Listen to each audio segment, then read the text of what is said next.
Hello everyone, Manang Bida is here. So this is the part 2 of my mini garden tour. So right now I'm going to show it to you the part 2 of my garden. So the part 1 was it's all about vegetables.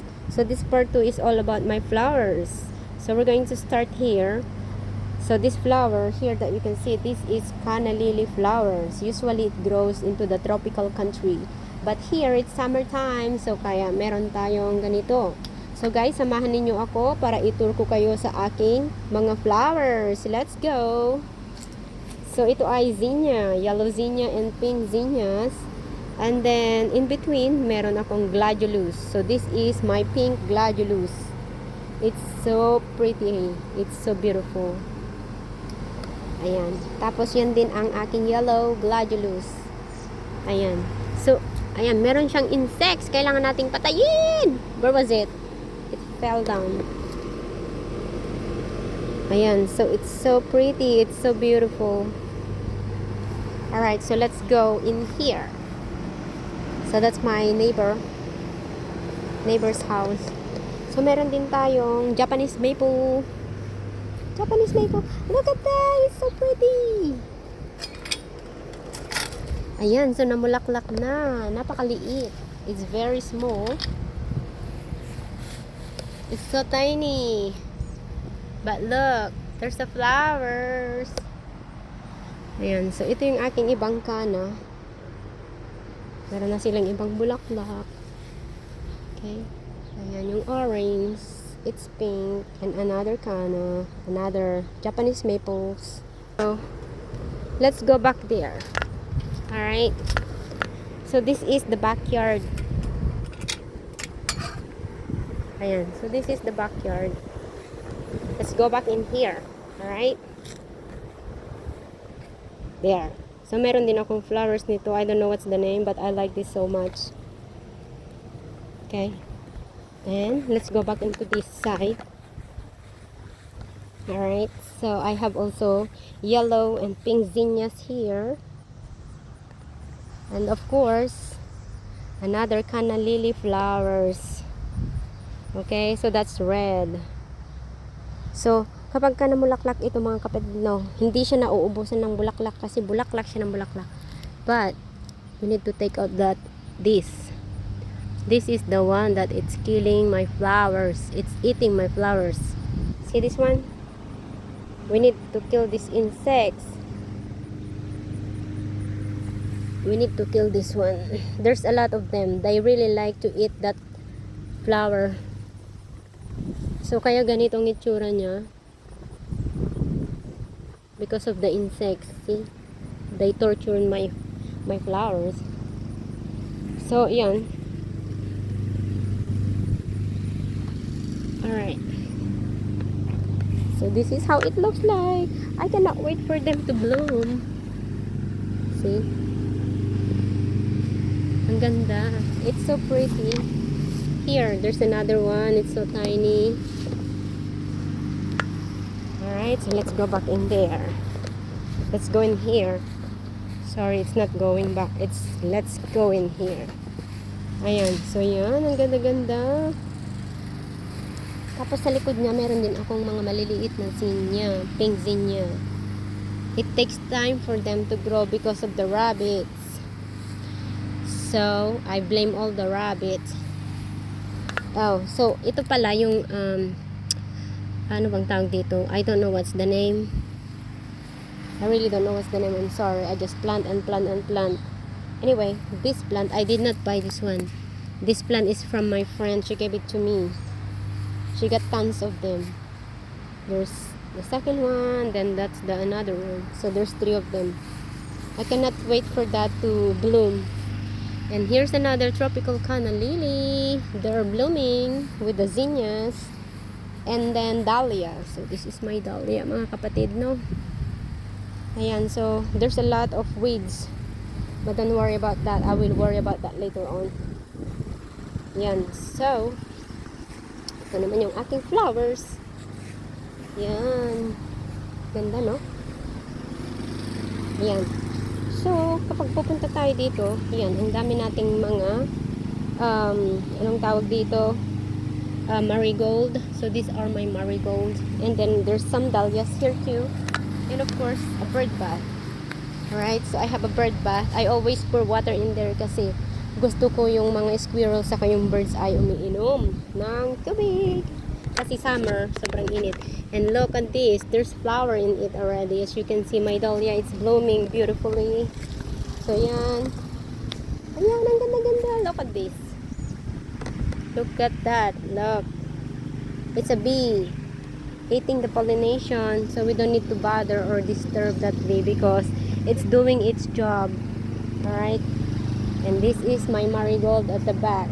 So right now we're going to the front yard. And this is my front yard. Alright. So another marigold. So mga kapatid, I plant those from the seeds. Okay. I did not buy those flowers. Alright. From the seeds itself. Ayan. So last year I planted this. I didn't know that daisy can come back every year. So I did not plant this, but last year I planted daisy in here and it was beautiful, and I didn't expect that it will come back like this again.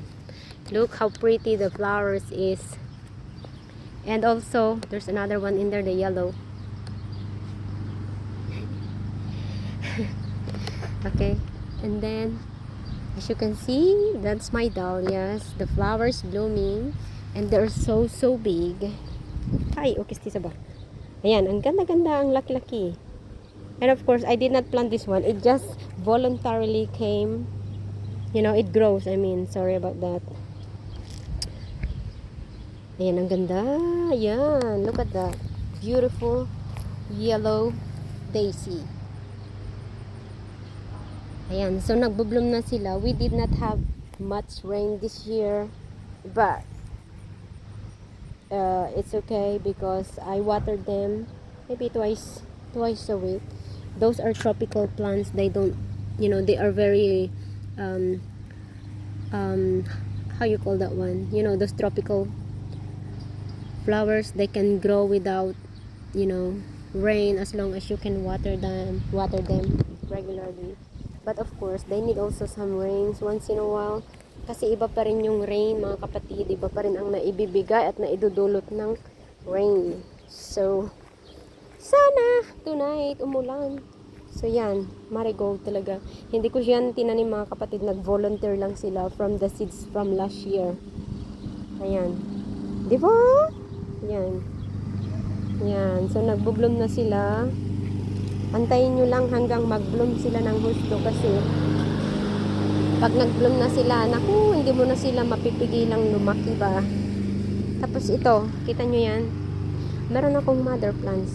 The mother plant is in there, from there, okay? So, dinivide ko siya into 2 pots. 1, tapos yung isa ay nandun. Alright?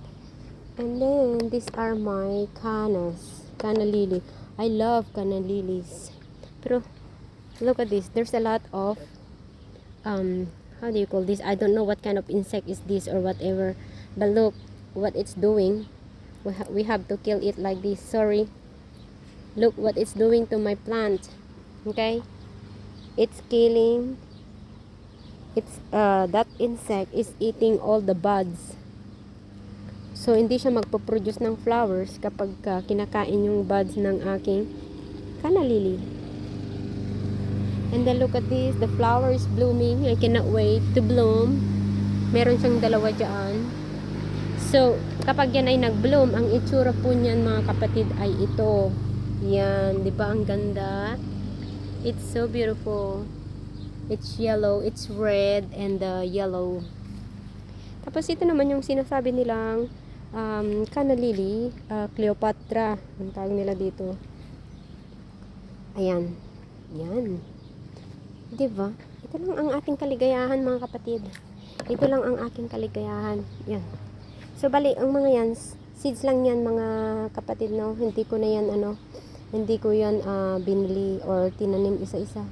And then, look at here. May isang plant na nag-volunteer. Volunteer plant.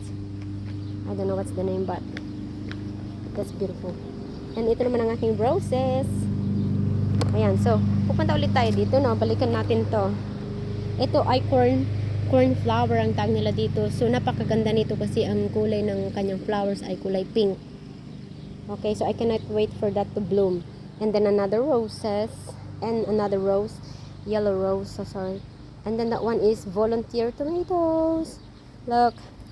Saglit lang. May bunga na siya. May bunga na ba? It's flowering. I wanted to take it off. You know, kill it, but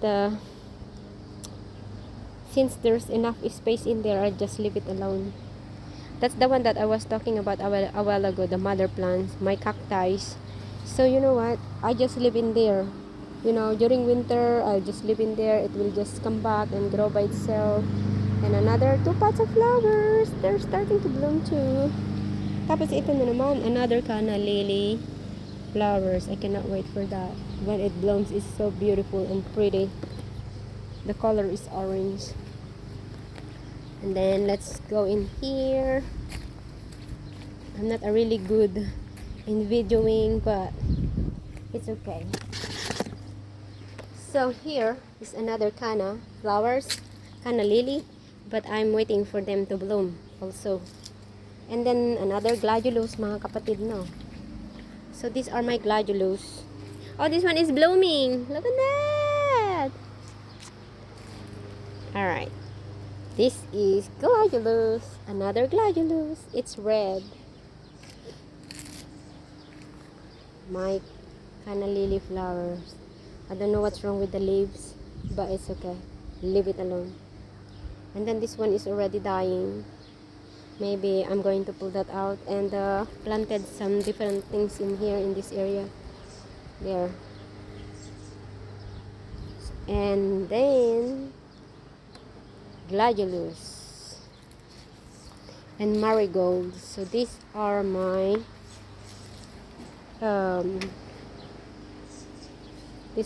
flowers.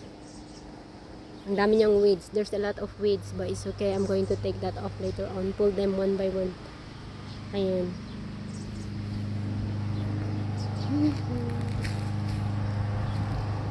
Look at these purple flowers. This is what you call hostas. You know, sometimes I'm just planting a plant that I don't know what's the name. I did not buy this one, okay? So, it just came out voluntarily. Ayan. So, meron din tayong mabait. May tenant tayo. Okay? May mabait dyan. We'll just leave that mabait alone. So, dito, hindi siya masyadong tumubo yung seeds na binato ko kasi I think yung lupa dito hindi siya masyadong maganda, no? Anyway, maybe next year it would be better. So, that's my flowers. Ito naman yung aking side, yung side ng bahay. Alright, so thank you so much for the, for the patience of watching my video. And, maraming salamat po. Sana, abangan ninyo ang aking susunod na mga video. Thank you so much. So much talaga, no? Thank you so much for watching. Bye-bye and have a blessed day.